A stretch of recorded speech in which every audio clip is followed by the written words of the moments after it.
አዲስ አበባ ከዚህ ቀደም የነበረ መልኳ በስሟ ልክ ውብ ገጽታን የተላበሰ አልነበረም። ከዚያ ይልቅ በየአካባቢው ከፍተኛ ሽታ የሚስተዋልና ለጤና እክል ተጋላጭ የሚያደርግ ብክለት ይስተዋልም ነበር። መንገድ ዳር መጸዳዳትና በየቦታው ቆሻሻ መጣልም የከተማዋ መለያ ሆኖ መጥፎ ገጽታ አላብሷት ቆይቷል። የመጣንበት ጉዞ እዚህ ጋር ተሸንቶ ምናየው ነው። አፍንጫ በንይዝ ጉንፋን ነው ቢዘን ዝም ብለን የሚሄድ ቆሻሻ ነው ያለው። ምናየው እንደዚህ አይነት ጠጋ ብሎ ይሸናል። ይሄ ጥጋታ አስደግፎ ይሸናል። ሽንቱ ሲሸናል ዳታች ነው የሚደርሰው። የሚመጣው ህብረተሰብ እየሸተተው ነው የሚሄደው። አይወራም ማለፍ አይቻልም ነበር። በየቀኑ መታመም ነው። ጉንፋን ይባላል። ሽንት ሸቶኛል ነው የሚባለው። ቆሻሻ ነው የሚባለው። ቆሻሻ በሰዓቱን የጸዳ አካባቢ የጸዳ ሽንት ቤት እንኳን እንኳን እንደዚህ ጽዳት ሊኖር ቀርቶ መንገዱ ሁሉ ሽታ ነበር። በጣም የሸተተ ሰው ጉንፋን ያዘው ነበር። ካሁን በፊት በነበረን ባህል አንፃር በየቦታው ነበር ሰው ሽንቱን የሚሸነው፣ በየቦታው ነበር የሚጸዳዳው። ይሄን አካባቢ ደግሞ ካሁን በፊት እናውቀው ነበር ትንሽ ቆሸሽ ያለ ቦታና ለማህበረሰቡም በሽታ የመፍጠር ነገሩ ትንሽ ከበድል ነበር። ይሁንና በሁለት ምዕራፎች በከተማዋ የተሰራው የኮሪደር ልማት ስራ ይህን መጥፎ ገጽታዋን ቀይሯል። በተለይም እንደ ሀገር በንቅናቄ መልክ የተጀመረው የጽዱ ኢትዮጵያ ዘመቻ ማህበረሰቡ በንጹህና ውብ አካባቢዎች እንዲኖር አስችሎታል። የኮሪደር ልማቱን አስታኮ በየመንገዶች ዳር የተሰሩ የመጸዳጃ ቤቶችም ለከተማዋ ንጽህና ጉልህ ሚናን ተጫውተዋል። አካባቢ የቆሸሸው ሰፈሮቹ ጸጥቶ እንደዚህ ሆነዋል። ሽንት ቤት መጸዳጃ ተሰርተዋል። በመንገድ ላይ የተቸገረ ኩላሊት ታማሚ የሆነ ሁሉ አመስግኖ እንዲህ ያለ መንግስት እንዲህ ያለ እናቶች ሁሉም ቦታ ያበርክትልን ያብዛልን ይላሉ። መኪናቸው አቆሞ ገብቶ ተጸዳድቶ ሲወጡ እኛ በስራችን ደስተኛ ነን። የስራ እድልም ተፈጥሮልናል። ጥሩ ነው። በዚሁ ላይ ቀጥሎ ንጽህናው እንደዚሁ ተጠብቆ እንደዚሁ ደግሞ ሽማግሌ ሲሄድ አረፍ የሚልበትን ቦታ ላይ ትንሽ አረፍ ይያል ደከም ስለን የምናርፍበትን ቦታ ይሄ አሁን ወንበር ሲቀመጥ ወደ ሳር ውስጥ ሆኖ ሳር ይበላሻል።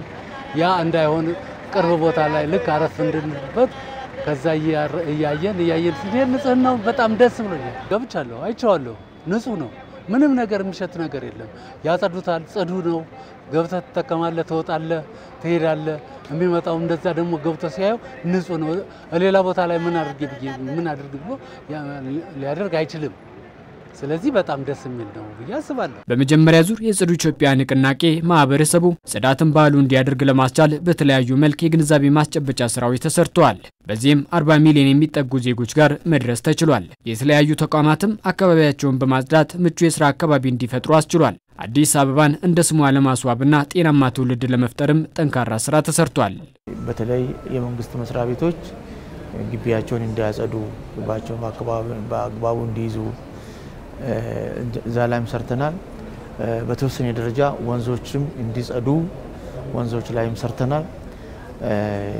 በተለይም ደግሞ ከዚሁ ተነስተን አካባቢያችን በልማት በኮሪደር ልማት በመልሶ ማልማት አዲስ አበባ ከተማ እንደ ስሟ ውብ እንድትሆን አበባ እንድትመስል የተሰሩ ስራዎች በጣም ሰፊ ናቸው። የኮሪደር ልማት ስራ አንድ አካል በመሆንና ለጽዱ ኢትዮጵያ ንቅናቄ ስኬትም ግብዓት የሚሆን 456 የመጸዳጃ ቤቶችም በከተማ በተለያዩ አካባቢዎች ተሰርተዋል። ይህም ከዚህ ቀደም የነበረውን መጥፎ ባህል የቀየረና ማህበረሰቡም ለንጽህና ትኩረት እንዲሰጥ ያስቻለ ነው። የህዝብ ንጽህና መጠበቂያ ቤቶች አንዱ የኮሪደር ልማት አካል ሆነው በቅድም ተይዘው ሲገነቡ ቆይተዋል። በዚህም በቁጥር ደረጃ እስካሁን በተጀመረው በኮሪደር ልማት 107 አካባቢ የህዝብ ንጽህና መጠበቂያ ቤቶች ተገንብተው ወደ አገልግሎት ገብተዋል። አሁንም ደግሞ ያላለቁና በሂደት ያሉ እየተገነቡ ያሉ በርካታ ንጽህና መጠበቂያ ቤቶች አሉ። በሚያስፈልግባቸው ቦታዎች ለመገንባት በየአመቱ እቅድ እየተያዘ እየተሰራ ይገኛል ማለት ነው። በዚህም በዘንድሮ አመት ለምሳሌ ከጤና ሚኒስቴር ጋር በመተባበር ወርልድ ባንክና ጤና ሚኒስቴር ጋር በጋራ በመተባበር 100 የህዝብ ንጽህና መጠበቂያ ቤቶችን ከኮሪደር ልማቶች ለመገንባት በቅድ ተይዞ ያው በሂደት ያለበት አግባብ አለ። በጽዱ ኢትዮጵያ ንቅናቄ የተከናወኑ ተግባራት የዜጎችን በንጹህ አካባቢ መኖር ህገ መንግስታዊ መብትን ያስጠበቀና በንጽህና ጉድለት ምክንያት የሚመጡ ጉዳቶችና ህመሞችን ያስቀረም ሆኗል። በህገ መንግስቱም አለ አንቀጽ 44 ላይ በአንድ ሰው ንጹህ አካባቢ የማግኘትና በንጹህ አካባቢ የመኖር መብት አለው። መነሻው እሱ ነው። አንዳንድ ጥናቶች እንደሚያሳዩት ለምሳሌ 33% የሚሆኑት የቶታል ፖፑሌሽናችን ኦፕን ዲፊኬሽን ወይም በየሜዳው የሚጸዳዳ ነው የሚል እንትን አለ ጥናት አለ። እንደገና ደግሞ 23% ከ5 ዓመት በታች የሚሆኑ ህጻናት የሚሞቱት በዲያሪያ ወይም በተቅማጥ ነው ይባላል። 30% ደግሞ ፑር ሳኒቴሽን አላቸው ይባላል። የሁሉም የጽዱ ኢትዮጵያ ንቅናቄ እነዚህ ሁሉ መነሻ አድርጎ ነው የተነሳው። ከግንቦት ወር ጀምሮ ተግባራዊ መሆን የጀመረው ሁለተኛው የጽዱ ኢትዮጵያ ንቅናቄ ለ6 ወራት የሚዘልቅ ሲሆን ንጹህና ምቹ አካባቢን ለዜጎች የመፍጠር ስራ ይበልጥ የሚሰራበትም ይሆናል።